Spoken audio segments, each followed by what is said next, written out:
So in the second part on sorting, I want to look at how we can exploit pre-sortedness, certain features of the input that might allow you to become better than otherwise. This is in particular known as adaptive sorting in the sense that the algorithm adapts to the input at hand.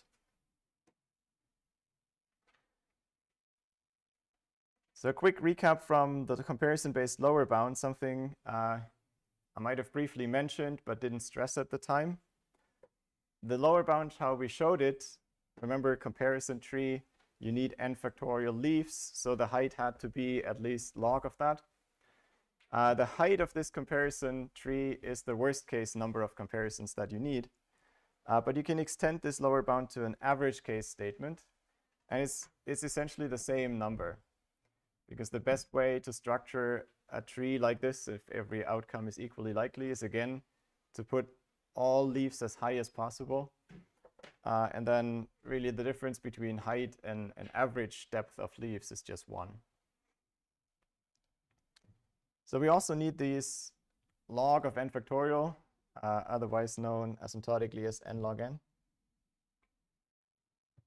We also need that many comparisons in the average case. So there's little hope if you're sticking to comparison-based to get much better than that, but maybe not everything is as random in practical application as this average case assumes. It assumes every ordering is equally likely.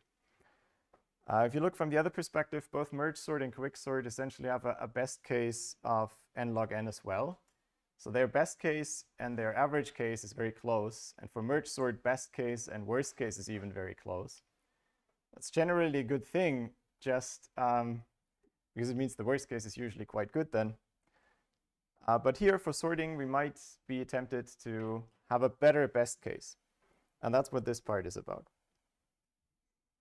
So the question I already asked initially, can we somehow exploit that the input is almost sorted?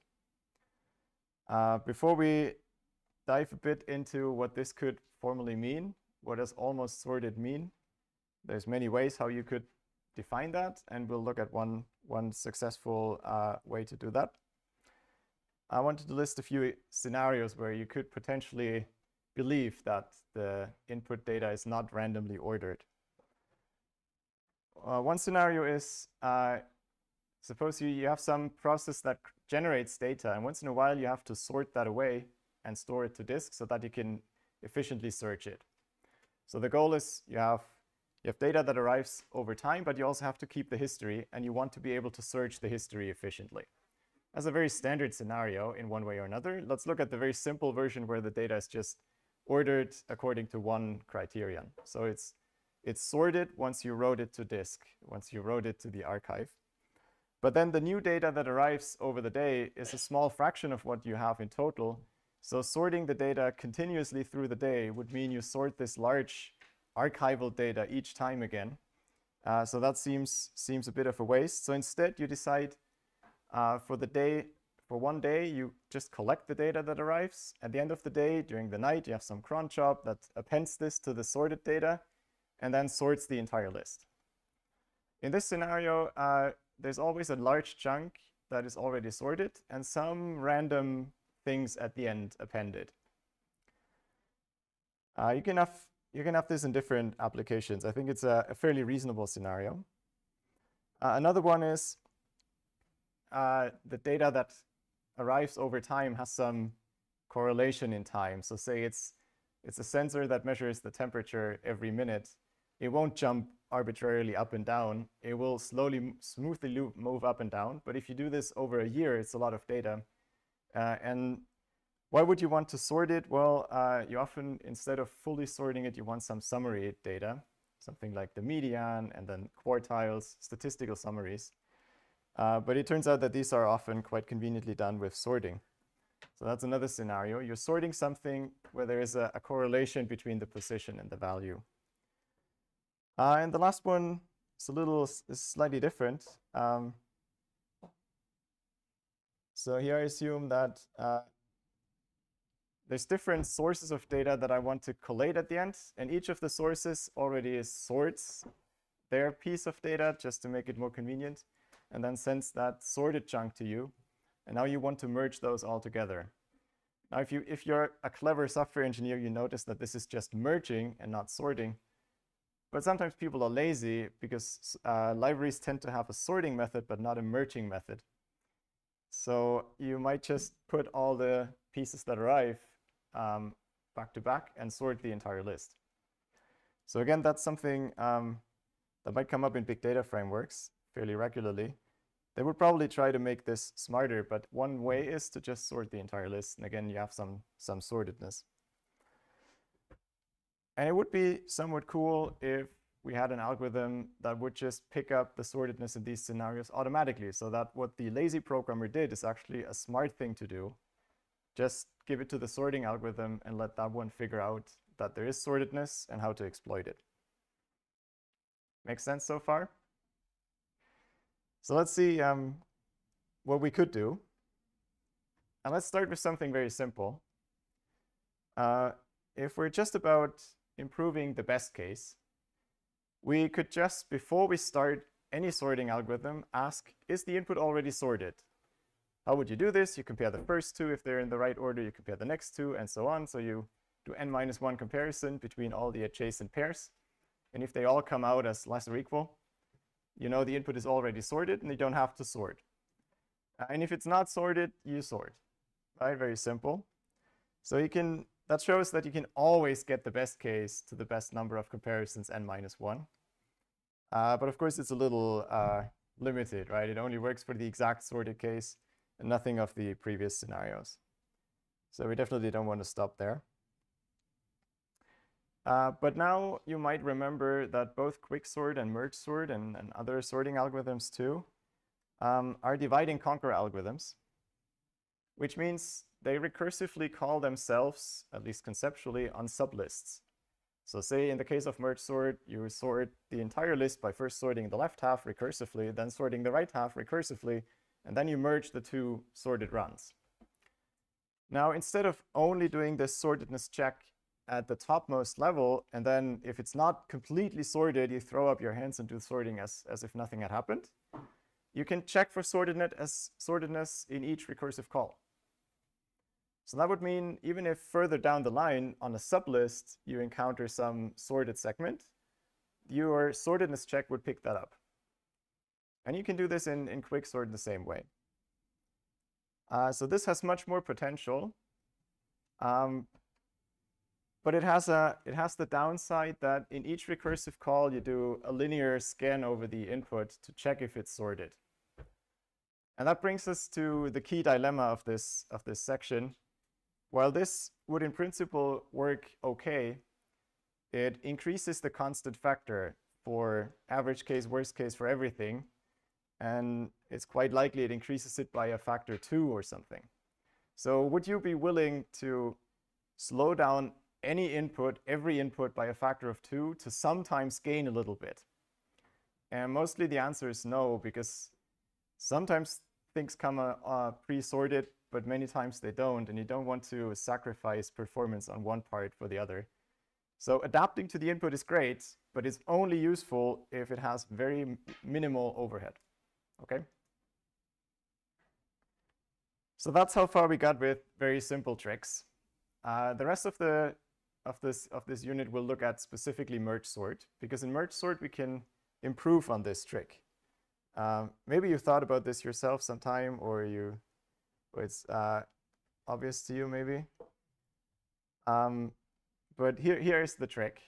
And depending on what you prefer, you can look at the text of the code. Let me conceptually say we do what we did here. For the recursive call, we avoid doing work if the input is already sorted.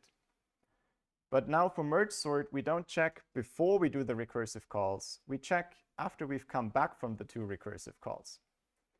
That means there's already the left half, which is sorted, and the right half, which is sorted. So if it happens to be that the left half is entirely below the right half, which I can find out by a single check, then the input is sorted and I don't have to do the merge. Okay? So the trick is to move the sortedness check after the recursive call, which now means we can do it with a single comparison. there's a slight downside that we do the recursive calls either way, even though we may not have to do them. But it turns out this is not really a problem because they recursively apply the same strategy. So if there was something to save, the recursive calls return quickly. So here in code, this is all. This is what it looks like. This is all the same as our merge sort that we had last week, with the exception of this single line that I added here. Okay, that's the type of algorithms we like for this section because they're very limited overhead. It's a single additional comparison that can hardly do much damage.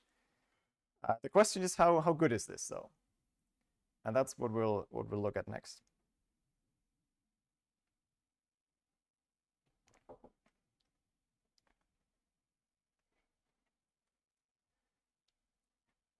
To have a clean way to measure and compare different merge sorts, I want to again move away from counting comparisons because if you merge, sometimes you can save a few comparisons. It's usually not much, and on average it's almost nothing, but it makes the discussion always a bit complicated.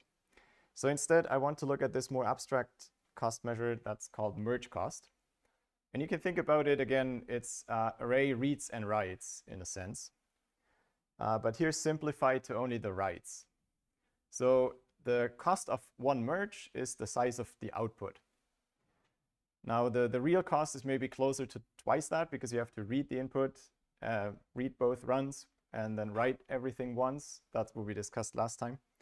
But let's avoid this factor of 2 on all the slides and instead just say the merge cost of a merge is the length of its output, which is roughly the number of comparisons and is proportional to cache misses, etc. So it's a very reasonable measure, but it's a little more crude than comparisons itself.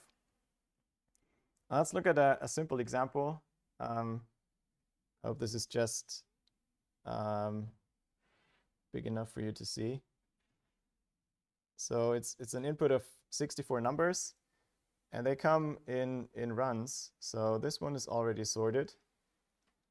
And this next segment is already sorted. And there's 4 of these runs, okay?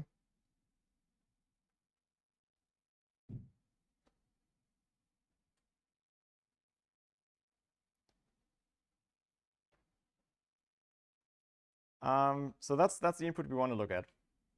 Let's first see what standard merge sort does for this. So what I wanted to stress on this slide, with our look from above, we notice that there are these runs. Of course, what the algorithm sees is just this. It doesn't know that there are already sorted segments. We have to come up with a way for the algorithm to find out. So what standard merge sort does is it doesn't find out. It just keeps on merging. It starts with pairs, right? So, or rather, this is top-down merge sort. So we would start with the entire list, recurse on the left and right half, and keep going. And on the way back, we merge. So what these pictures show you is the individual runs, the individual elements, and then sorted runs that are generated. And there's one run that generates this, another that generates this, and then where these two are recalled, this one's merged. So each of these is an intermediate stage of the array. And what's convenient about this picture is that the merge cost is just the total length of all those gray bars. Because each of the gray bars is the outcome of one merge. And merge cost is the length of the output, is the length of the result of the merge. Is that clear? I mean, you've probably seen a tree like this, a recursive call tree for merge sort.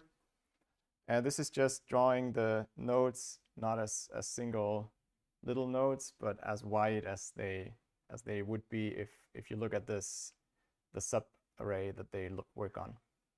Okay? You look a bit puzzled. What I put down here at the bottom is the total merge cost for standard merge sort, which in this case, just to double check, is 64 for the final merge. It's 32 for these two, but we have 2 of them. So this comes out to 64 again. And then we have 4 times 16, and so on and so forth. So each level exactly sums up to 64, which you visually can see because they're all equally white. And we have 6 levels, so 6 times 64 should be 384. Okay? Good, so that was standard merge sort. What happens if we do this sortedness check? In that case, we can skip a lot of effort because whenever the entirety of this part here is contained within a sorted run, we don't really have to do anything. So when we come back from this one, we would notice that this is already sorted and it is completely to the left of this one, is lower than the second part. So we skip the merge here as well. And so here this works brilliantly. We skip essentially everything up to the last 2 levels. And that's why here we cut the merge cost down to 1/3. Okay, brilliant. So problem solved, it seems. It works very well. Let's briefly discuss how good it could possibly get. Because that's, again, we're now in the regime where we assume more about our inputs. So the lower bound from before is not so meaningful. Instead, let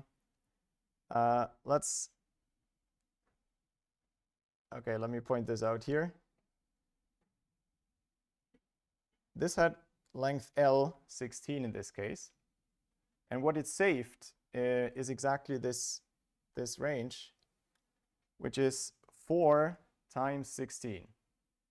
Another way of saying it, it is log of 16 times 16, because log 16 is the height of this subtree, and 16 is the length.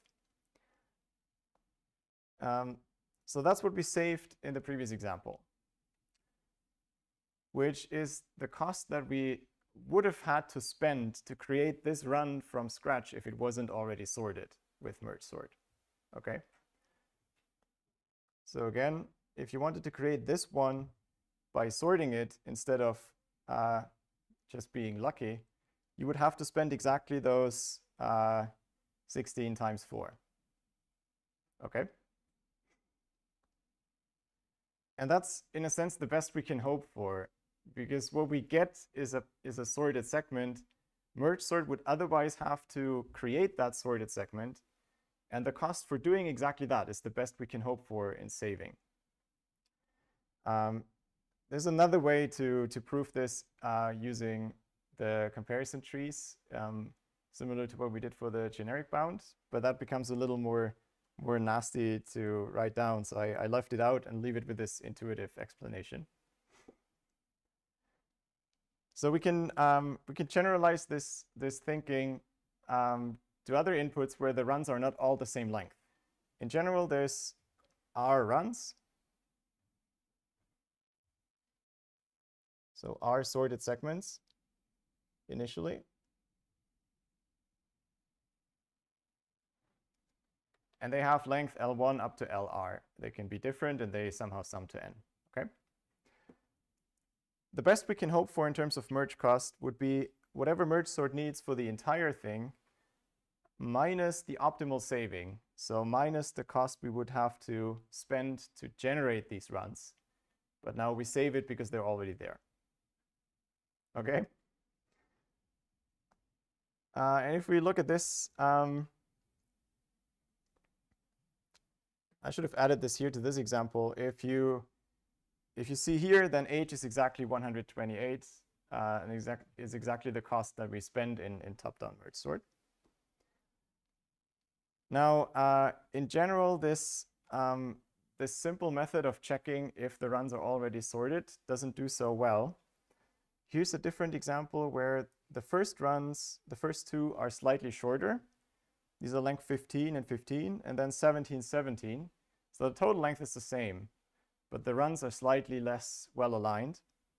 Standard merge sort, of course, doesn't care. It's sorting this from bottom up as before. Here's this lower bound H.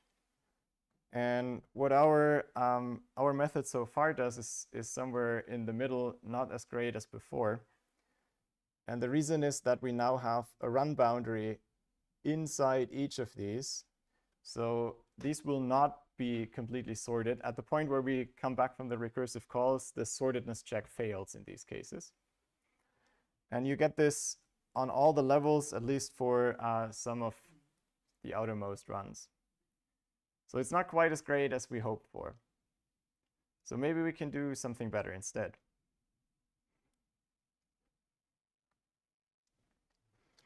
So here's code, but I don't want you to really read this. What I think I'll do is I'll explain this in a quick example how it works. That's bottom-up merge sort. It's another way of doing merge sort that's well known.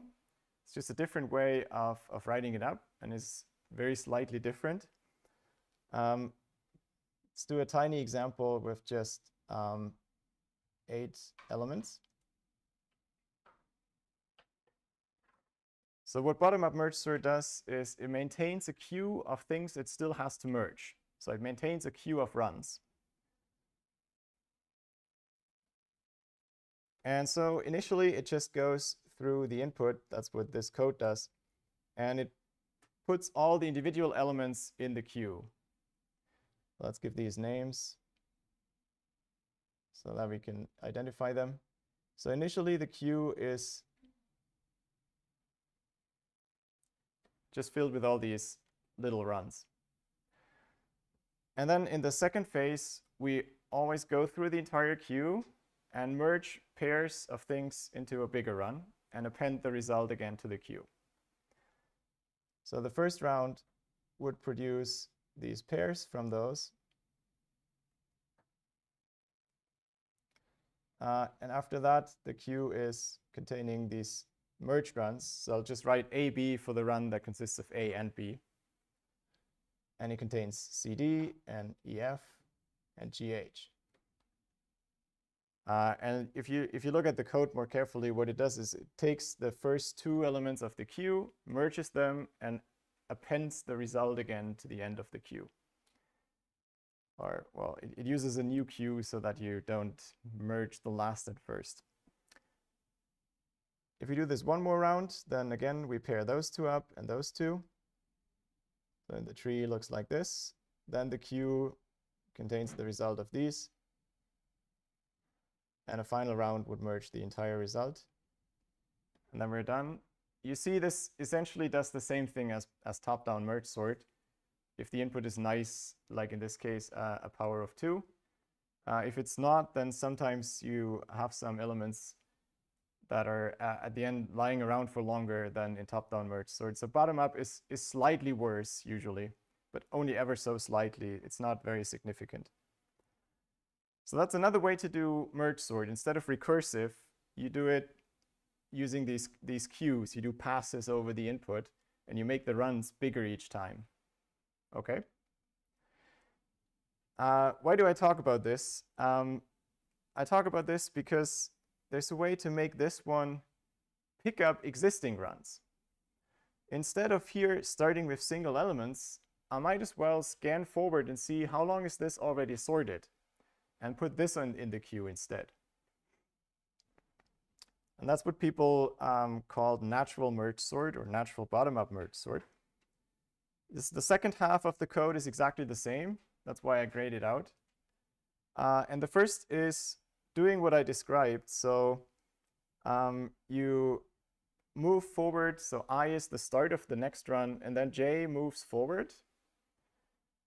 I get the slight feeling that there's a +1 missing. So you move, you start at position I, you scan forward with J until the run ends, and then this goes onto the queue, and then you jump to the right of that for the next round. OK? Makes roughly sense. The details, again, the details of the code are not so important for now. So this is promising, but it also doesn't always work perfectly. Let's first see a case where it works fine. That's the one that we had before. So this top one was what the top-down merge sort with the sortedness check did. Remember, these were these red lines. So all of these we needed to merge because they were including a run boundary. Bottom-up merge sort would find these runs in this first phase and then just merge them up. So that works perfectly in this case. Okay, so we get almost the lower bound and do much better than the top-down one.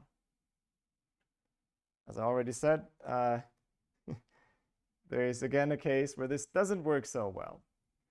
And that's if you have one very long run and then several short ones or other similarly imbalanced cases. So you see here, bottom-up merge sort picks up this long run and picks the other ones up as well, but then it repeatedly merges this really long run into others, making fairly little progress, but writing this big run over and over again. That doesn't look smart. And indeed, our merge sort top-down with the sorted check does better here. It doesn't do so well because it still uses here these extraneous merges where we contain a run boundary, but at least it doesn't completely mess up by merging this big run many, many times. All right, so it seems as far as we can get with these simple methods, this is about it. We can either work bottom up or top down, but both seems to work only for a subset of the cases reasonably well. And the question is, can we somehow do better? At this point, it might make sense to just take a step back. We've run with the first idea that sounded reasonable and looked how well it worked. Then I jumped to another idea that might be fairly natural. With bottom-up merge sort, if you know that one, it's natural to start with existing runs. But maybe this is as far as we get with these little changes. Let's instead take a step back and think, what is the underlying problem we're trying to solve here? And I'd say conceptually, there's two parts. There's one that means we somehow want to identify existing runs. And the top-down with sortedness check didn't really do that. It kind of accidentally discovered some sorted ranges. But it didn't really make an effort to pick up the exact boundaries. And as we've seen, this would have been a bit better.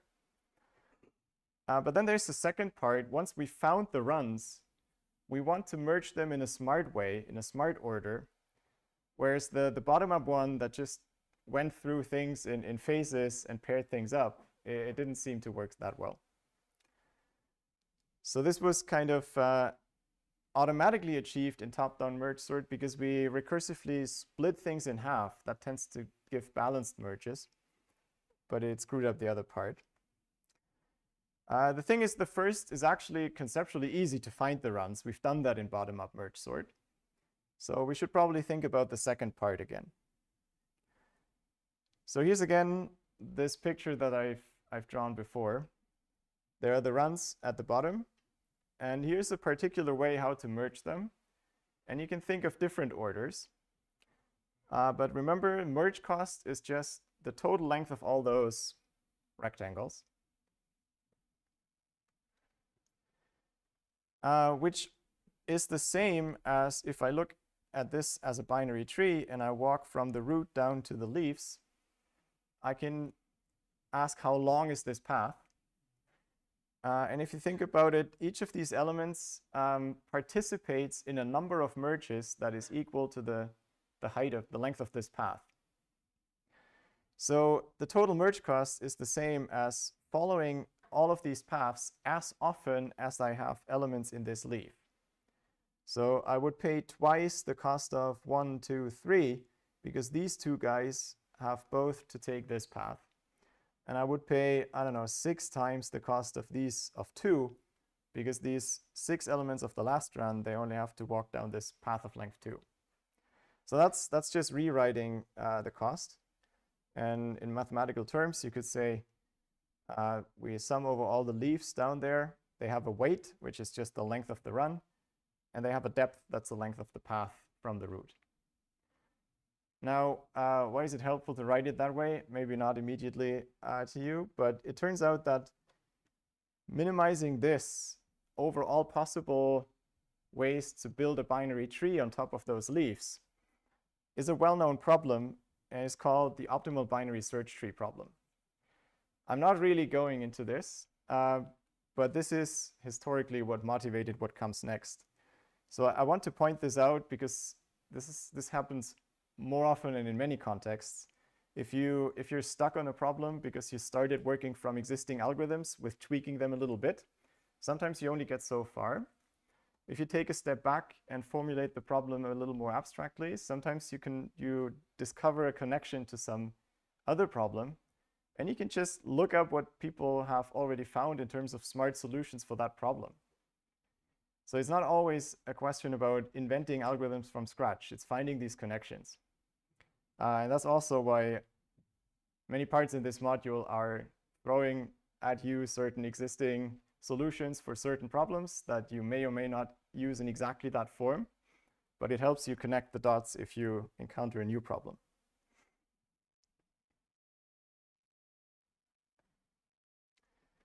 And in this case, that's something that I did with Ian Monroe together. So we saw attempts from people to improve Mergesort, and I knew well these optimal binary search tree algorithms. And then it was just a realization that the two problems are doing the same thing. I don't want to talk extensively about optimal binary search trees, even though it's a lovely topic. I just want to present you the results. It may look a little less clear how to get there without that background, but I think we'll have to live with that shortcut. So, well, I guess almost 4 years ago now, we came up with two algorithms, peak sort and power sort. You'll see something more about those soon. And they both essentially achieve what we try to do in the best possible way. They have merge cost, which is never more than h plus 2n. And there's examples where you can't really do without that. And they're fast. So they achieve to adapt to existing runs, but they don't pay much on top of that.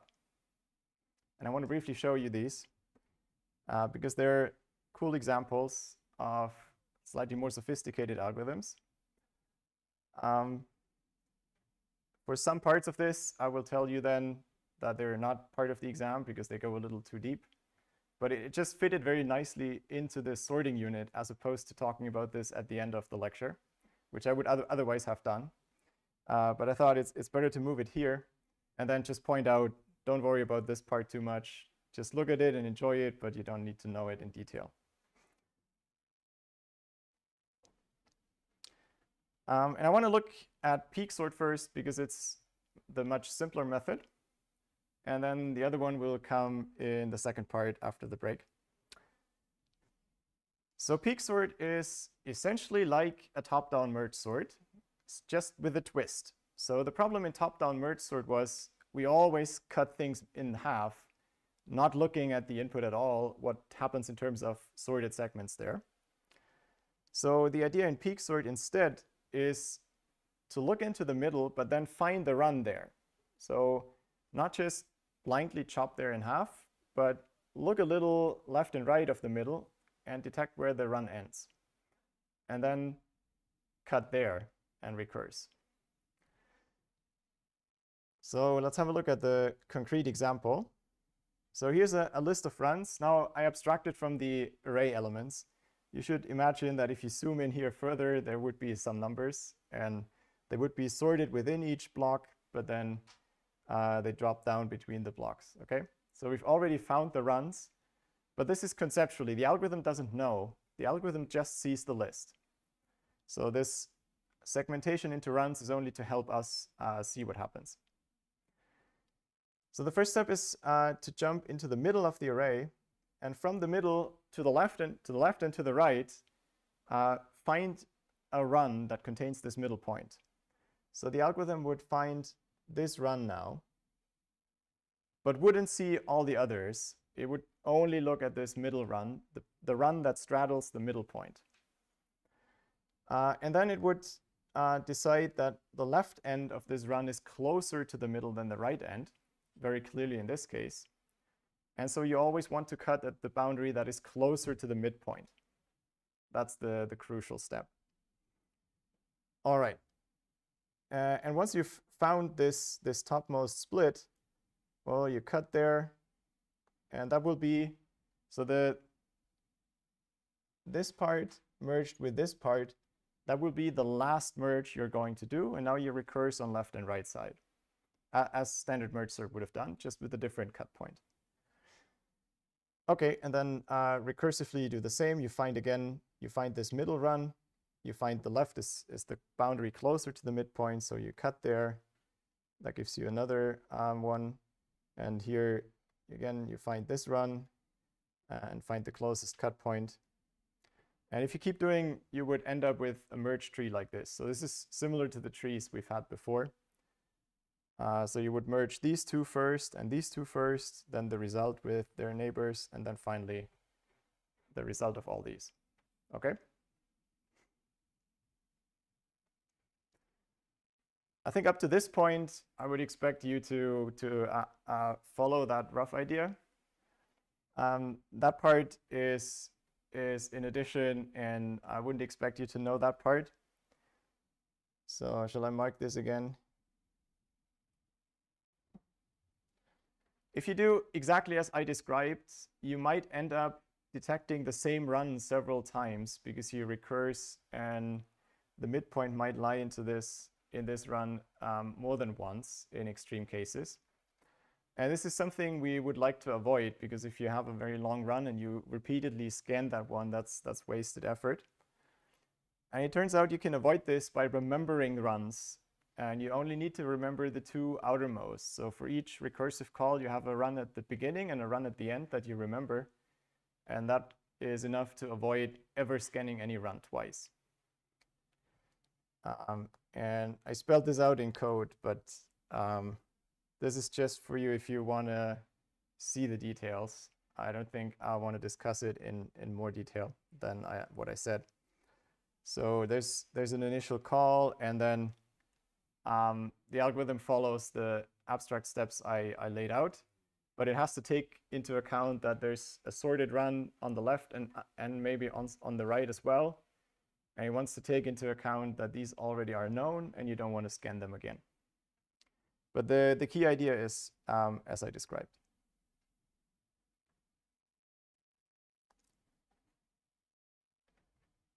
Okay, let's very briefly just on one example see how well this works.